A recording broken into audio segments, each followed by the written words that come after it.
Vocês estão felizes? Amém. Mais uma vez, vocês estão felizes? Amém. Amém? Queridos, é da vontade de Deus que eu e você cresçamos, avançamos. Essa é a vontade de Deus, que eu e você avançamos. O projeto de Deus para as nossas vidas, queridos, é que a gente avance e a gente cresça. É o desejo do coração que eu e você venhamos a crescer no conhecimento de quem Ele é. É da vontade de Deus, queridos, que a gente avance. É da vontade de Deus que a gente avance no nosso casamento. É da vontade de Deus que a gente avance no relacionamento com Ele. É da vontade de Deus que a gente avance profissionalmente. É da vontade de Deus que a gente cresça, amadureça. Esse é o projeto de Deus para mim e para a sua vida. Você vê isso em toda a criação. Sim ou não? Se hoje você pegar, eu vejo o Arlindo tem uma paixão por isso, se você pegar uma semente e plantar ela, o que vai acontecer? E cuidar, né? Amar, gerar o ambiente. O que vai acontecer? Ela vai? Sim ou não? Ela vai crescer e desenvolver. O projeto de Deus para as nossas vidas, queridos, é que a gente cresça e desenvolva. Todos os traços da criação estão apontando para isso. Se você for ver na natureza, se você for olhar as coisas ao nosso redor, todas as coisas elas crescem, se estão em um ambiente favorável, elas crescem e amadurecem. Então é da vontade de Deus, queridos, que a gente amadureça. É da vontade de Deus nos levar à maturidade. Olha o que Provérbios 4, 18 fala. Abram comigo lá, Provérbios, capítulo 4, versículo 18.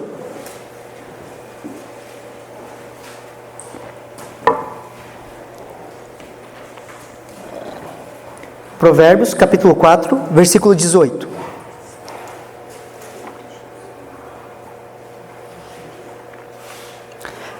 Mas a vereda do justo é como a luz da aurora, que vai brilhando mais e mais até ser dia perfeito. A vereda do justo é como a luz da aurora, que vai brilhando cada vez mais até ser dia perfeito. Eu e você estamos caminhando para o dia perfeito, amém? Amém. Eu e você estamos caminhando para o dia perfeito, queridos. Nós estamos em uma crescente, nós estamos crescendo em Deus. A vereda do justo, quem são os justos? Aqueles que aceitaram a Jesus Cristo como seu único e suficiente Salvador, amém? Justo não é aquele que não erra, queridos, aquele que não falha. Justo é aquele que entrou na bênção de Deus através de Jesus Cristo. Nós somos justos porque Jesus nos justifica. E a vereda do justo é como a luz da aurora. É aquele sol, queridos, que vai nascendo, nascendo, nascendo, até dar meio-dia. Dia perfeito. Dia de luz, dia claro. Eu e você não fomos chamados para andar em trevas. Nós fomos chamados para andar na luz. Por isso que tudo que está em trevas na sua vida, eu quero profetizar sobre você, vai ser trazido à tona. Amém? Amém? Se tiver algo escondido, Deus vai trazer a luz. Você consegue me entender? É da vontade de Deus que eu e você cresçamos, chegamos à maturidade. Essa é a vontade de Deus, queridos. Estamos cada dia mais próximos da maturidade. Abram comigo em Efésios, capítulo 4, versículo 11. Carta aos Efésios, capítulo 4, versículo 11.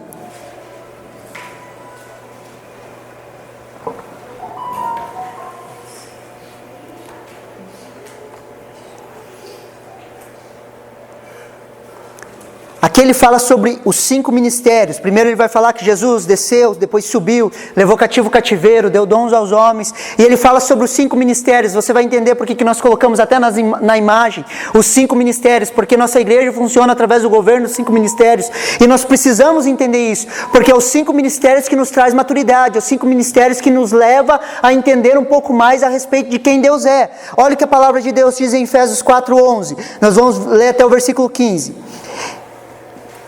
E Ele mesmo, esse Ele mesmo é Jesus. E Ele mesmo concedeu uns para apóstolos, outros para profetas, outros para evangelistas e outros para pastores e mestres, com vista ao aperfeiçoamento dos santos, para o desempenho do seu serviço, para a edificação do corpo de Cristo, até que todos cheguemos à unidade da fé e o pleno conhecimento do Filho de Deus, o estado de pessoa madura, a medida e a estatura e a plenitude de Cristo, para que não sejamos mais como crianças, arrastados pelas ondas e levados de um lado para o outro por qualquer vento de doutrina, pela artimanha das pessoas, pela astúcia com que induzem ao erro, mas seguindo a verdade em amor, cresçamos em tudo naquele que é o cabeça, Cristo Jesus.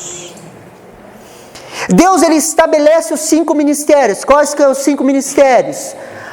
Apóstolo, profético, evangelista, pastores e mestres. Ele estabelece esses 5 ministérios.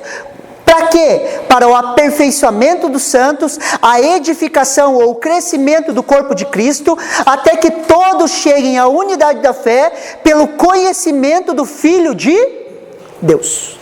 Os 5 ministérios são 5 unções específicas que tocam as nossas vidas. Eu preciso ser tocado pela unção apostólica, eu preciso ser tocado pela unção profética, eu preciso ser tocado pela unção evangelística, pela unção pastoral e pela unção do mestre. Quando essas unções nos tocam, nós somos aperfeiçoados. Você consegue me entender? Nós somos aperfeiçoados, nós somos edificados como corpo, como igreja local, até que todos nós como corpo cheguem à unidade da fé, um único pensamento, uma unidade de propósito. Unidade de propósito, queridos. Pastor, precisa todo mundo pensar igual? Não, queridos, nós precisamos ter unidade de propósito. Qual que é o nosso propósito? Ser como Jesus e servir como Jesus. Isso nós pensamos de forma igual. Nós vivemos para isso, amém? Como igreja local, nós vivemos para isso. Tudo isso, queridos, fala do que? Fala de avanço. Repita comigo, avanço. Avanço. Vamos avançar.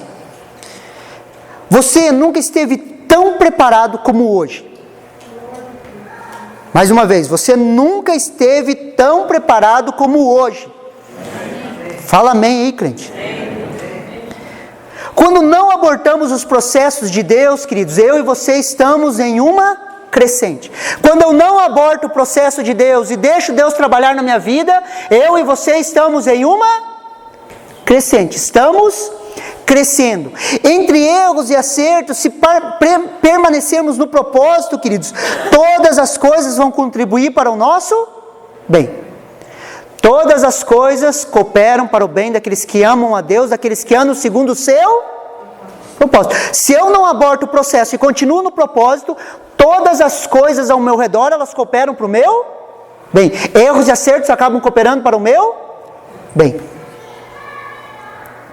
Por isso, estamos mais preparados hoje do que estávamos ontem. Estamos em uma crescente. Você nunca esteve tão pronto para o seu casamento dar uma guinada como hoje. Preste atenção aqui. Você nunca esteve tão maduro para o seu casamento dar uma guinada como hoje.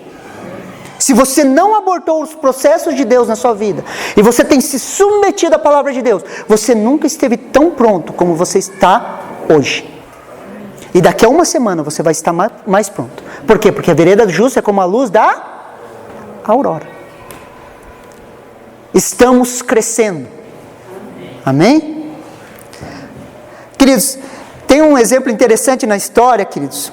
Thomas Edison, quando ele estava criando a lâmpada de filamento incandescente, essa lâmpada que tem aquela molinha no meio, quando ele estava criando essa lâmpada, um dos auxiliares dele chegou para ele e falou assim: não vai dar, a gente tentou 700 vezes e não conseguiu. Quando o auxiliar dele falou isso para ele, olha o que Thomas Edison falou: o que? Não avançamos um só passo, avançamos 700 passos rumo ao êxito final. Sabemos de 700 coisas que não deram certo. Estamos além de 700 ilusões que mantínhamos há anos atrás e que hoje não nos iludem mais. E isso você chama de perca de tempo? Thomas Edison. Ele foi questionado, não, é perca de tempo fazer isso. Ele falou, estamos 700 vezes melhores do que ontem. Por quê? 700 formas de como não fazer. Entre erros e acertos, se permanecermos, todas as coisas cooperam para o nosso? E se ele tivesse parado? Você consegue me entender?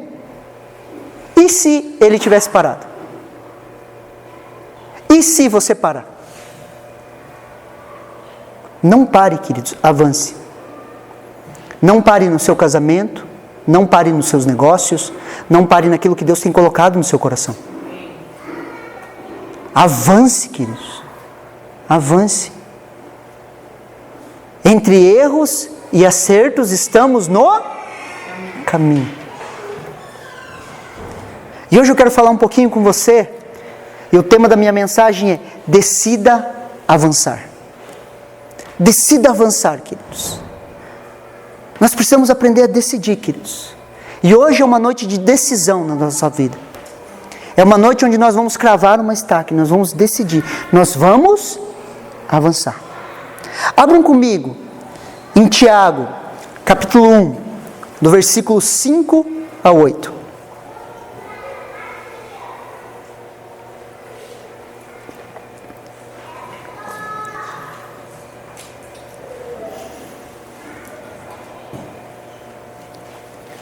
Tiago, capítulo 1, versículos 5 a 8.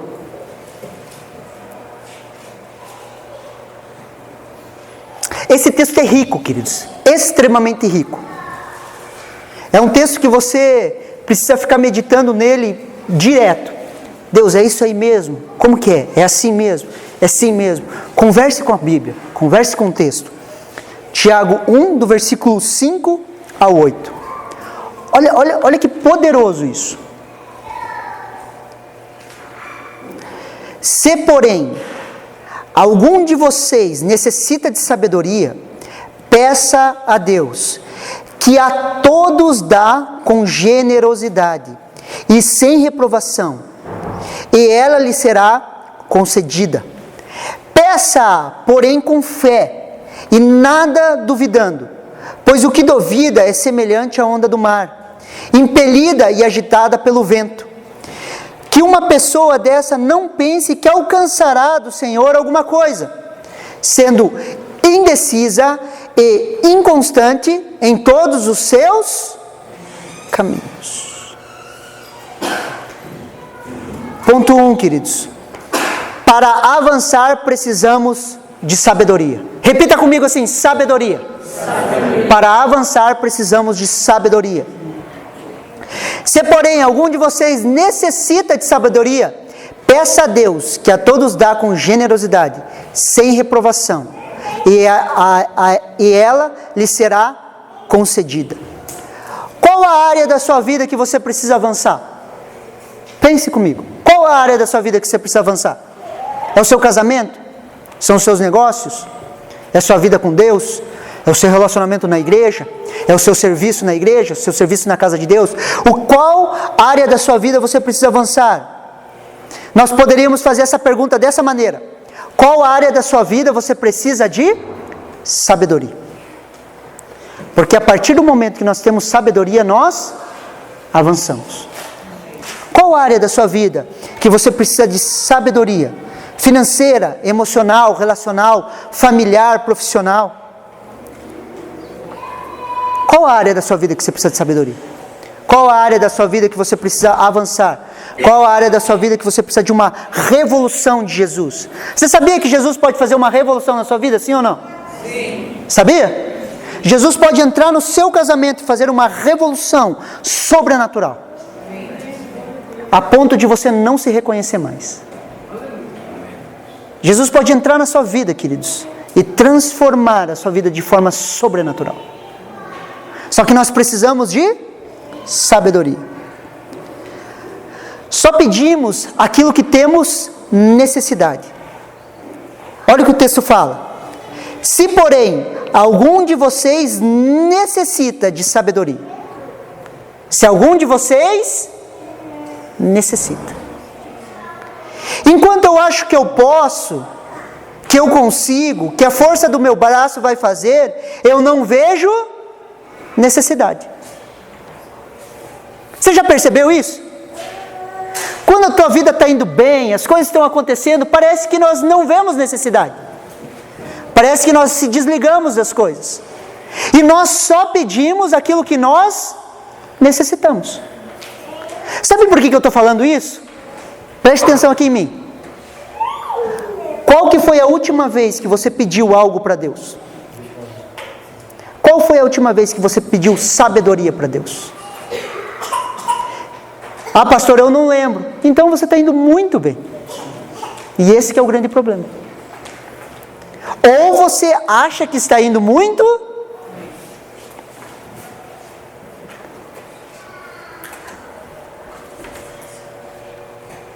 qual que foi a última vez que você pediu para o teu cônjuge mudar? Porque nós queremos que o outro, e a sabedoria transforma as nossas. Só que nós estamos tão preocupados em mudar o outro, que esquecemos de deixar Deus nos moldar.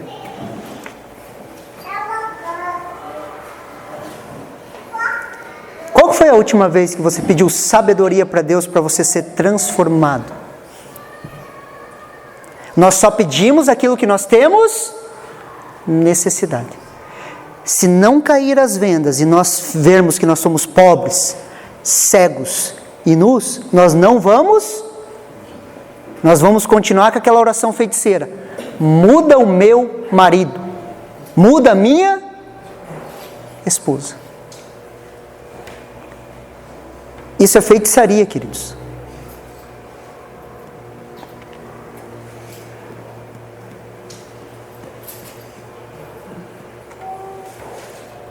Fica um clima pesado, assim.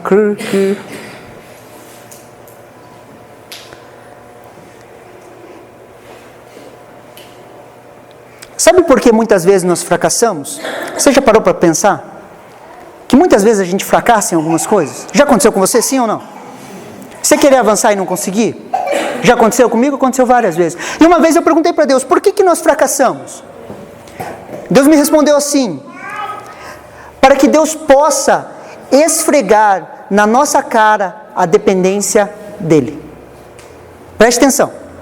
Nós muitas vezes fracassamos, queridos, para Deus pegar aquele fracasso e esfregar na nossa cara assim, ó, e falar assim, ó, até quando você vai lutar com as suas forças e você não vai depender de mim?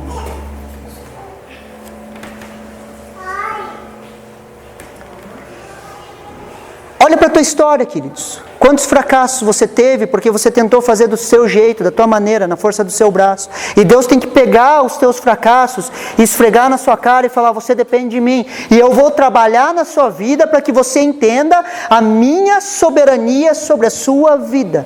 Que você é dependente de mim.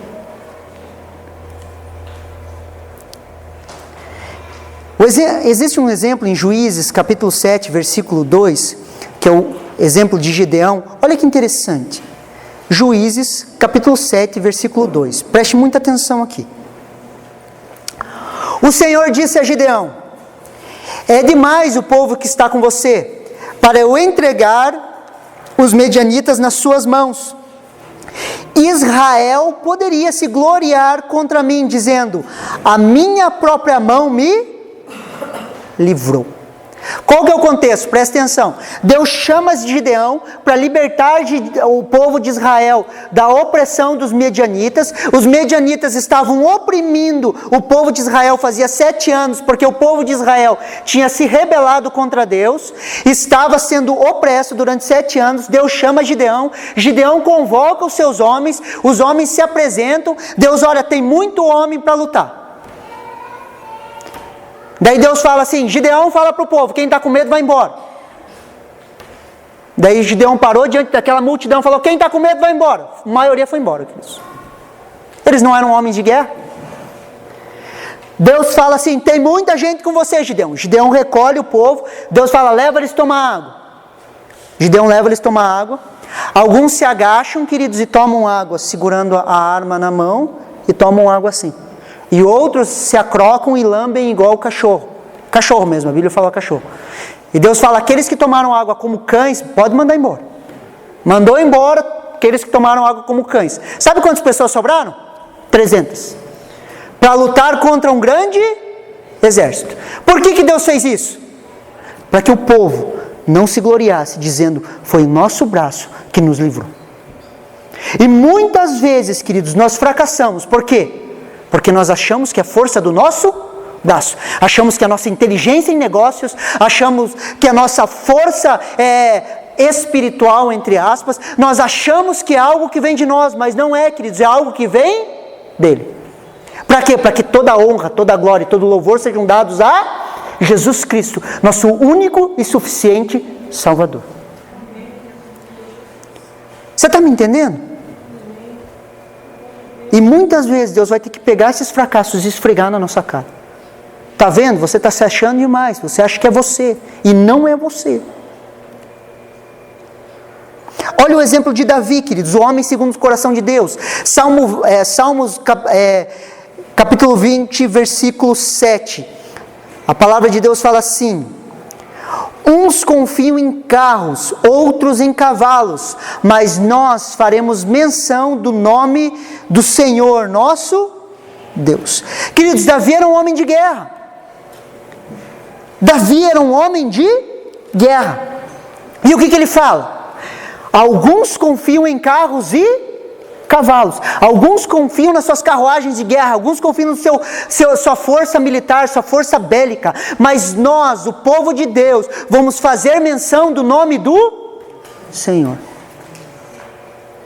Não é a sua inteligência, queridos. Não é a sua capacidade financeira.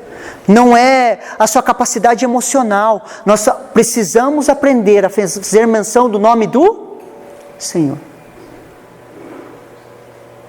Fazer menção do nome do Senhor.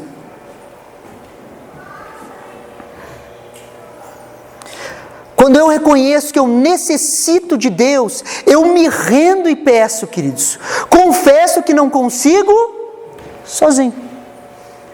Quando eu começo a fazer menção do nome do Senhor, eu começo a entender o texto da palavra de oferta. Hebreus 7:7.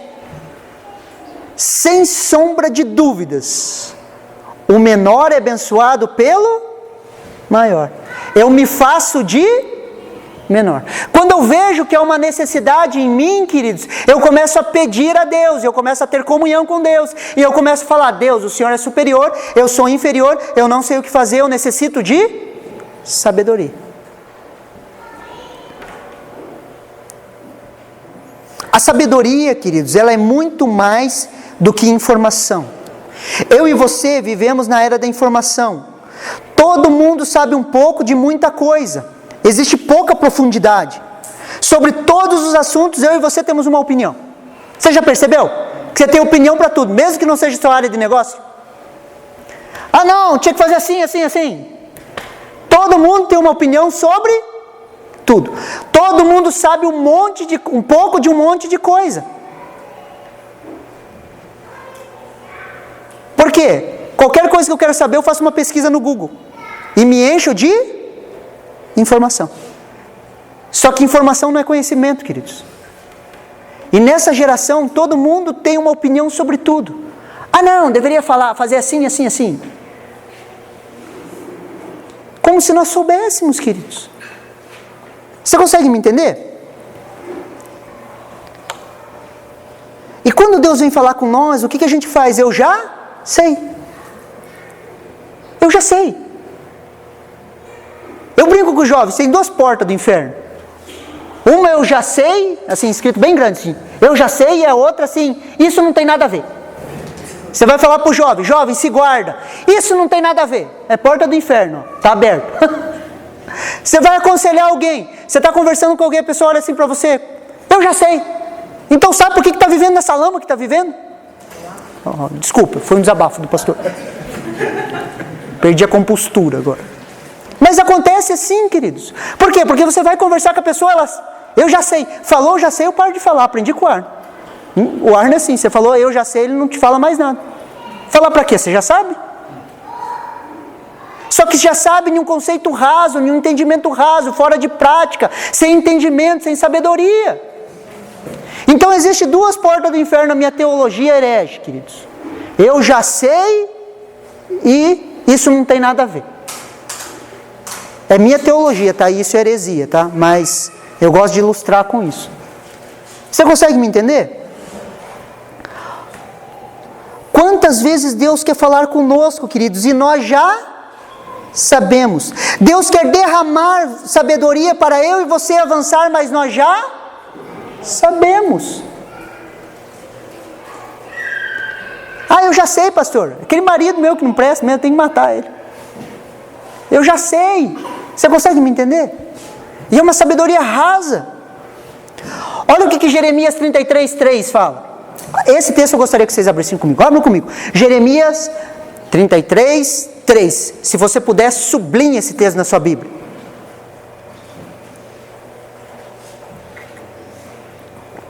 É um texto extremamente conhecido, queridos, mas nós também não meditamos sobre ele. Jeremias 33:3.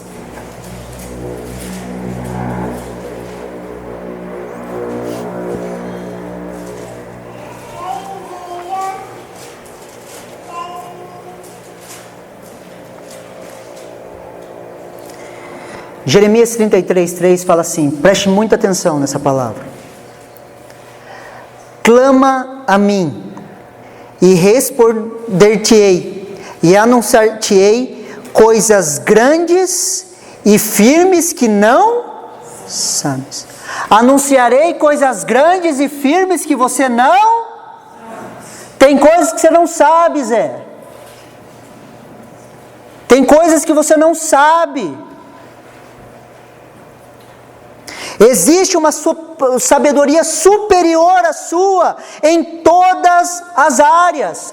Por mais que você seja especialista em uma área, por mais que você seja bom em alguma coisa, existe uma sabedoria superior à sua. Existem coisas que você não sabe.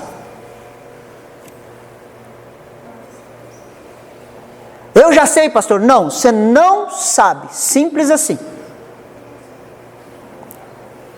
Pastor, estou 30 anos na igreja. Está 30 anos na igreja como um bebezinho.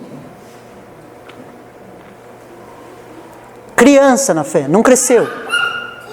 Então você não sabe. Existe uma sabedoria maior que as suas frustrações. Preste atenção aqui. Existe uma sabedoria maior que as suas frustrações. Preste atenção aqui. Pedro estava pescando a noite inteira, amém? Pedro estava pescando a noite inteira. Quem tem negócio sabe que um dia sem movimento, sem venda, sem negociação é extremamente ruim, sim ou não? Quem tem negócio sabe. Quem é autônomo sabe. Quem é autônomo, ficar um dia sem trabalhar dá prejuízo no final do mês, amém?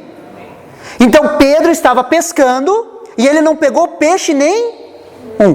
Pedro era empresário, ele estava com outros barcos ali. Ele, como empresário, ele tentou pescar, especialista em pesca, e não pescou nenhum peixe. Estava voltando do mar, imagine o coração dele, estava frustrado, já fazendo cálculos de como ele fecharia o mês. Lógico que eles não fecham o mês como nós, mas é uma ilustração, ok? Estava pensando como fecharia o mês, como que as coisas aconteceriam. De repente aparece um barbudo de Nazaré e fala o que para ele? Jogue do outro. Mas ele não era especialista? Ele não sabia? Sim ou não? Ele sabia, era um negócio dele. E de repente aparece uma sabedoria superior para ele fazer do contra. Deus pode falar para você fazer coisas do contra. Às vezes você está indo em uma direção e ele fala, vai para lá, faz de outro jeito. Mas eu fiz assim a vida inteira. Meus pais fizeram assim, meus avós fizeram assim, e eu continuo fazendo assim. É minha tradição de família. Faça de outro jeito. Existe uma sabedoria do alto. E quando Pedro joga a rede do outro lado, o que acontece? A pesca milagrosa. Pedro avança no seu negócio, sim ou não? Mas ele avançou porque ele se submeteu a uma sabedoria superior a dele. E se ele falasse, não tem nada a ver o que você está falando, eu já sei como pescar.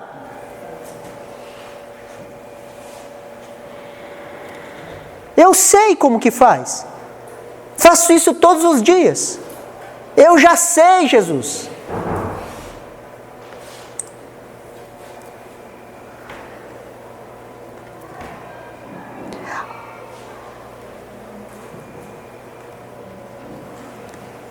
Houve um grande avanço, queridos. Pedro pescou a noite inteira, queridos. O choro pode durar uma noite, mas a alegria vem. E a alegria veio pela manhã, com a sabedoria de um homem, dizendo para ele jogar a rede do outro lado, que talvez não fizesse sentido nenhum para aquele pescador. A alegria pode vir de manhã sobre a sua vida, queridos, talvez em uma direção que não faça sentido nenhum. Às vezes a direção para a sua vida, mulher, é simplesmente ficar quieta. Pastor, isso não faz sentido, que a culpa não é minha, é daquela miserável que Deus me deu. Mas às vezes a sabedoria do alto é você calar a boca.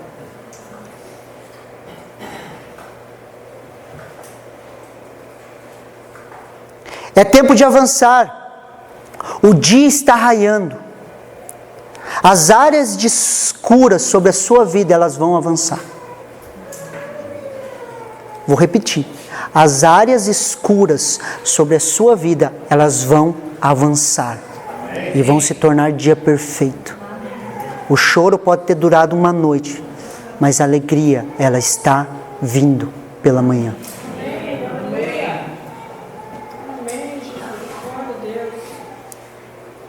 A sabedoria, queridos, é o conhecimento posto em prática. Para avançarmos, precisamos mais do que o conhecimento, queridos. Precisamos aplicar esse conhecimento. Assim como Pedro ouviu e aplicou a palavra.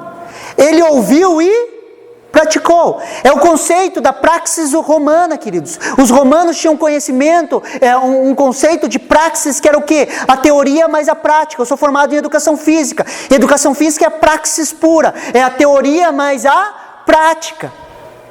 Quando nós ouvimos, nós aplicamos. Quando Pedro ouve o chamado de Jesus, Jesus fala para ele, jogue a rede do outro lado. Ele foi, virou, fez meia volta, foi lá no fundo, jogou a rede do outro lado. Ele aplicou, ele colocou em prática a palavra. Tiago 1:22 fala assim, seja praticante da palavra e não somente ouvinte, enganando a vocês mesmos. Tem gente que está 30 anos na igreja, queridos. Ouve a palavra domingo após domingo, mas não avança por quê? Porque não põe em prática.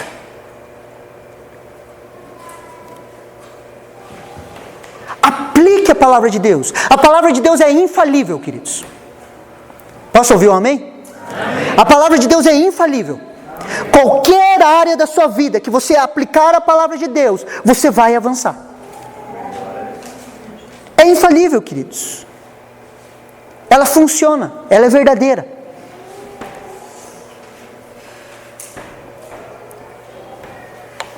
Resumindo, para avançarmos precisamos de sabedoria. Para ter sabedoria nós precisamos pedir. Para pedir nós precisamos reconhecer a necessidade. É isso que o texto de Tiago está falando. Reconhecer a necessidade. Você consegue reconhecer a necessidade em alguma área da sua vida? Nesse exato momento agora? Consegue? De você olhar para uma área da sua vida e falar, eu preciso de sabedoria nisso. Eu preciso de sabedoria para ajeitar isso. Você consegue reconhecer? Pelo amor de Deus, peça sabedoria.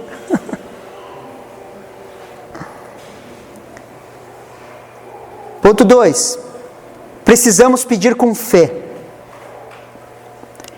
Peça, porém, com fé, em nada duvidando, pois o que duvida é semelhante à onda do mar, impelido e agitado pelo vento.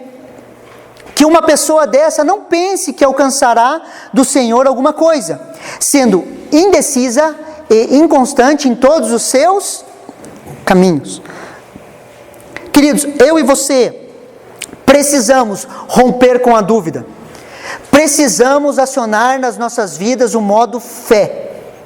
Eu e você vivemos por fé. A fé é a certeza e a convicção que Deus nos ouve. Os céus estão abertos sobre as nossas vidas. Nós precisamos acionar o modo fé, queridos. Eu e você caminhamos por fé. Você crê que Deus te ouve? Sim ou não? Sim. De todo o coração? Sim. Quanto tempo você investe em oração? Não responda, por favor.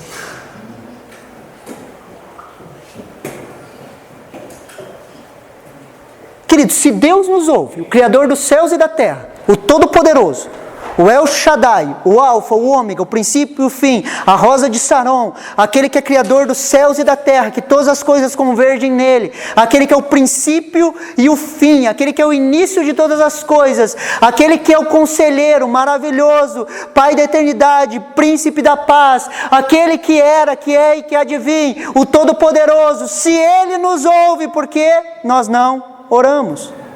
Ou não pedimos?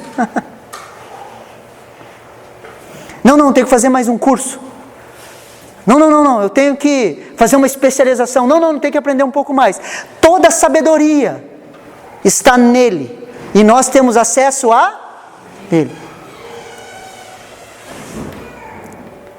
Imagine se você pudesse ter uma consultoria, preste atenção. Se você pudesse ter uma consultoria com a melhor pessoa da sua área, o melhor empresário, a melhor pessoa, não sei qual área de atuação que você tem, e você pudesse ter uma consultoria, 30 minutos sentado na frente da pessoa que mais entende da sua área de atuação, você ficaria feliz, sim ou não? Sim. Sim? Você ia aproveitar o tempo?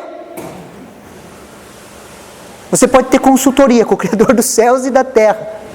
Você pode sentar diante da sala do trono, a fim de conseguir misericórdia e graça. Você pode ter toda a sabedoria necessária falando com Deus. Você crê nisso, sim ou não?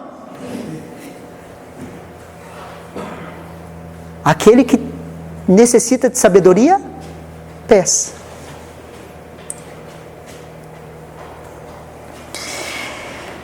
Versículo 7.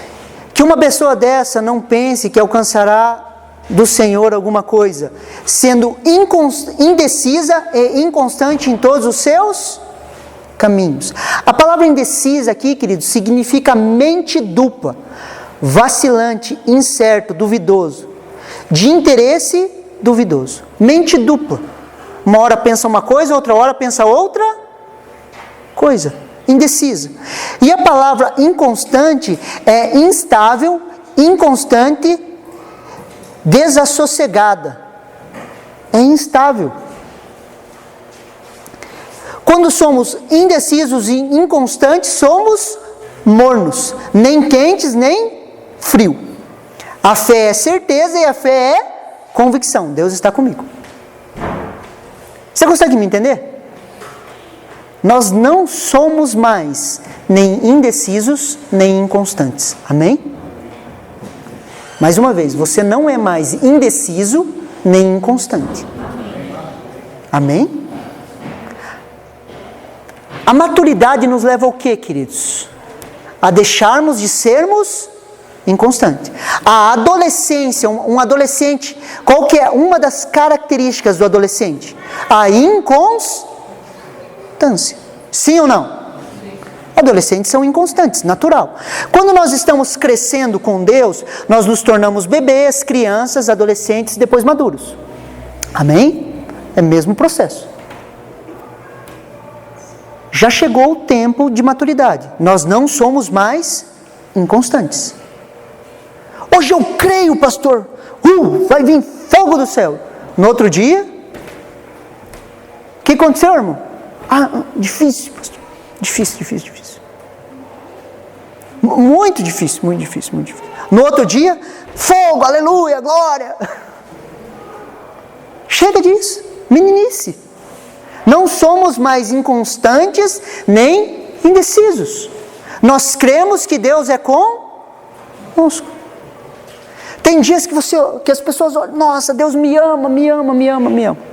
No outro dia, Deus não me ama, não presta, pastor, não presta, não presta. Vai para o congresso, vai para o retiro, vai mudar. 2 semanas depois, não vai mudar não, pastor.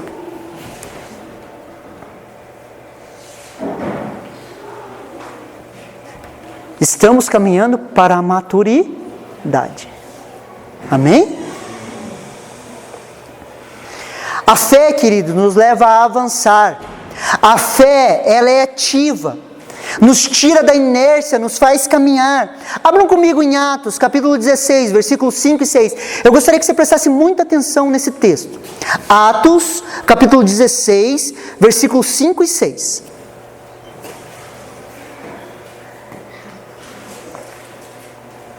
Eu quero mostrar para você que a fé vai te fazer caminhar. Andar com Deus, queridos, é uma caminhada, queridos.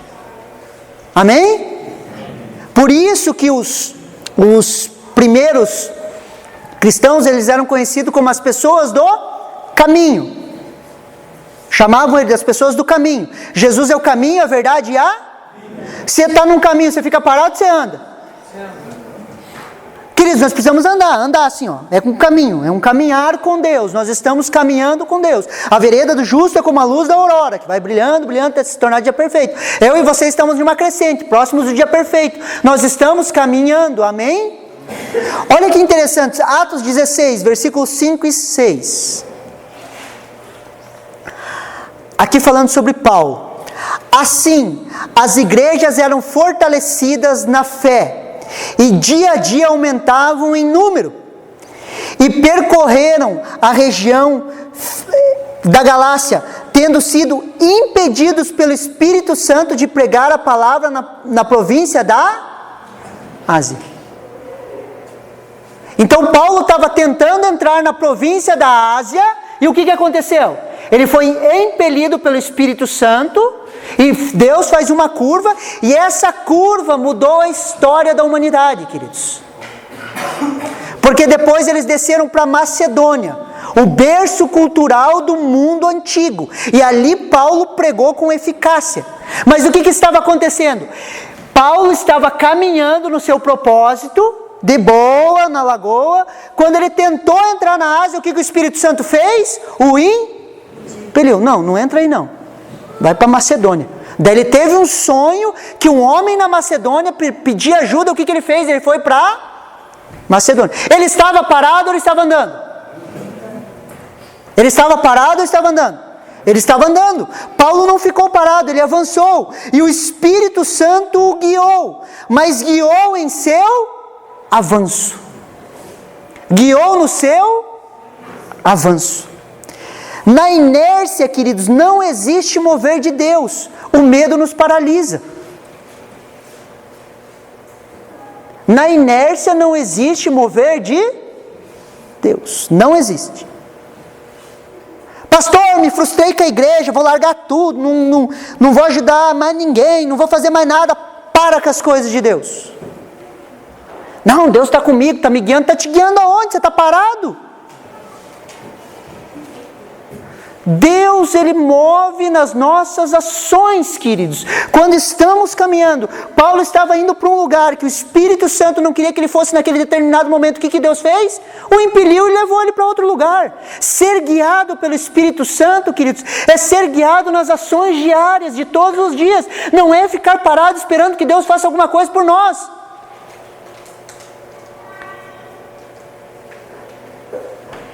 Pastor, estou procurando emprego, entregou o currículo? Não, Deus vai abrir a porta. Como, queridos?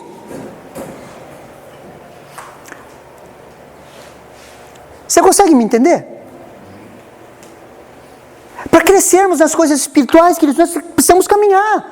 Precisamos caminhar. Pastor, eu não sei qual que é o meu propósito para a minha vida, eu não sei qual que é o propósito de Deus, não tenho clareza. O pastor falou de 5 ministérios, eu não sei onde que eu me encaixo, não sei o que eu posso fazer, o que eu posso fazer. Ajuda na reforma da igreja, ajuda limpando o banheiro, mas faça alguma coisa. E à medida que você vai fazendo, Deus vai te direcionando. Mas se mexa, faça algo. Ficar parado não vai te levar a lugar nenhum. Queridos, não existe mover de Deus na inércia. Isaías, capítulo 30, versículo 21. Abram comigo também. Isaías 30, capítulo 30, versículo 21.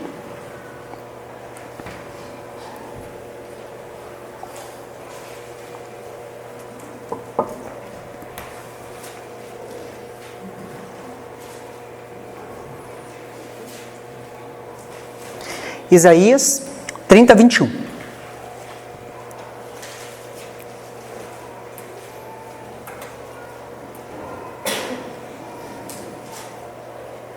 Olha que interessante o que esse texto diz. Isso é uma promessa para mim e para a sua vida, amém? A hora que eu leio, você fala, é meu, lambano, recebo, é meu. Talvez eu não entenda, mas é meu. Aprenda uma coisa, queridos. Quando as coisas você não entende, e você fala, não, mas isso aí parece bom, fala, é meu, eu recebo. Eu recebo. É assim que funciona, pega para você. Se quiser, faz até que 5 a mão, é meu, isso aqui é meu. Deus vai restaurar seu casamento, é meu, eu recebo. Isso é meu. Não largo dessa palavra. Consegue me entender? Pega para você. Quando você se desviar para a direita ou para a esquerda, ouvirá atrás de você uma palavra dizendo, este é o caminho, ande por ele. Mais uma vez. Quando você se desviar para a direita ou para a esquerda, ouvirão atrás de vocês uma palavra dizendo, este é o caminho, ande nele. Amém? Queridos, tem como se desviar para a direita ou para a esquerda parado? Eu vou me desviar para a esquerda, agora vou me desviar para a direita. Tem como? Se eu estou caminhando, pode acontecer que eu me desvie para a esquerda ou para a direita. Isaías diz que existirá uma voz atrás de nós. Passando esse versículo para a cruz, essa voz está em nós. Amém? O Espírito Santo habita em nós. Então nós estamos caminhando. E se eu me desviar para a direita, eu vou ter uma voz que vai falar, esse é o caminho. Mas eu estou caminhando. Em todas as áreas eu estou caminhando. Se eu me desviar para a direita ou para a esquerda, sair do propósito de Deus, acontecer alguma coisa, eu vou ser alertado por uma voz dentro de mim. Eu não preciso ter medo. Ah, pastor, o que o senhor acha disso? Porque será que é a vontade de Deus? Não sei se é a vontade de Deus. Caminha, se não for, ele vai falar. Eu vejo muita gente paralisada, queridos. Paralisada ministerialmente. Por quê? Porque, eu não sei o que fazer agora. Será que é de Deus? Será que é de Deus? E entra fica apavorado. Caminha, queridos. Existe uma promessa, ela vai falar com você. Amém? Você está me entendendo? Pastor, será que é para mim cuidar de grupo familiar? Eu não sei se é a vontade de Deus para a minha vida. Cuida, queridos. Assume, vai, faz. E nisso ele vai falando com você. Caminhe, avance, não fique parado. Por exemplo, eu quero ser empresário. Ok? Deus desperta isso dentro de você. Ou você tem uma impressão e você quer ser empresário. O que você faz? Você caminha. Você estuda, você procura negócios, você faz isso, você pensa, você coloca a sua mente à disposição de Deus. Aprenda a colocar a sua mente à disposição de Deus, queridos. Você está a uma boa ideia de transformar a sua vida. Peça sabedoria a Deus que Ele dá. O Espírito Santo nos ensina sobre todas as coisas. Às vezes você está com uma impressão, querido. Você fala assim, eu quero ser empresário, eu quero abrir um negócio, eu quero ter alguma coisa. Você acha que vai acontecer se você ficar parado? Vai acontecer? Agora, se você caminhar, e você começar a estudar, ver possibilidade, ver mercado de trabalho, você começa a ver as coisas. O que você está fazendo? Você está caminhando. De repente você acha, não, esse negócio é bom, você vai para cá. Não dá certo, o Espírito Santo vai falar, não. Vai. Você volta e continua no caminho. Será que é isso? Será que é aquilo? Deus vai. Não vai dar. De repente, promessa de Deus se abre sobre a sua vida.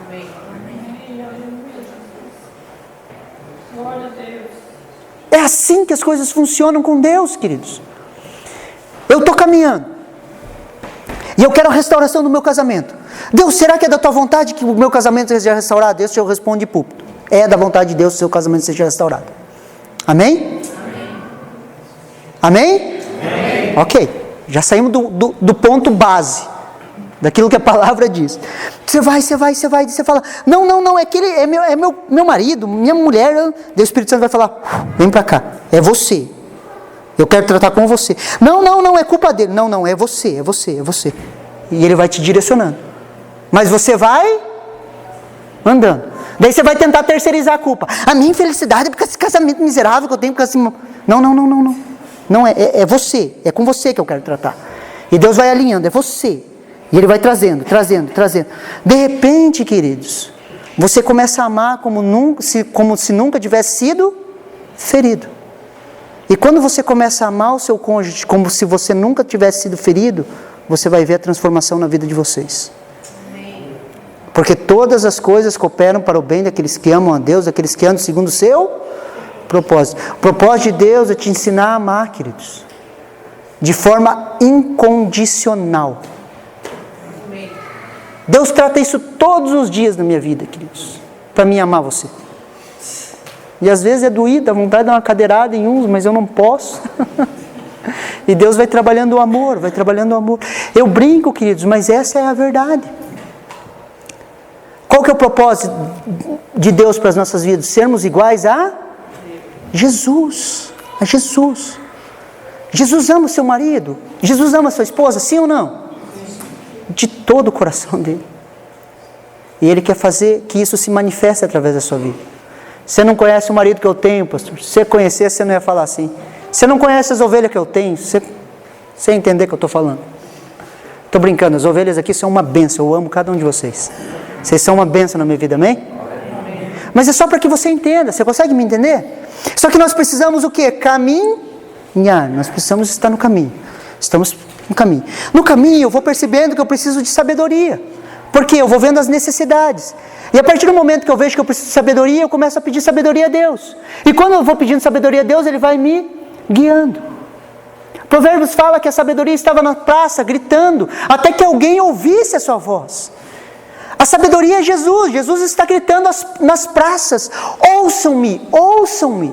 O que nós precisamos fazer é ouvir a voz da sabedoria de Deus. Precisamos vencer o medo. Será que é de Deus? Porque uma vez eu tentei e não deu certo. Será que é de Deus? Ai, pastor, eu já tentei abrir um negócio e não deu certo. Eu já tentei, pastor, cuidar de grupo familiar e não deu certo. Eu já tentei, pastor, servir no ministério e não deu certo. Eu já tentei e não deu certo. Daí, por não dar certo, queridos, abre uma ferida de frustração. E quando abre uma ferida de frustração, nós ficamos com medo de nos machucar de novo. Vença o medo. Tente mais uma vez. E se não der certo? Se não der certo, isso é novo, tenta de novo. E se não der certo, tenta de novo. Se não der certo, tenta de novo. Mas permaneça. Tente mais uma vez no seu casamento, tente mais uma vez nos seus negócios, tente mais uma vez. Só não feche o seu coração. Só não se endureça. 2 Timóteo, capítulo 1, versículo 7, fala assim: porque Deus não nos deu espírito de covardia, mas de poder, de amor e de moderação. Queridos, preste atenção em mim.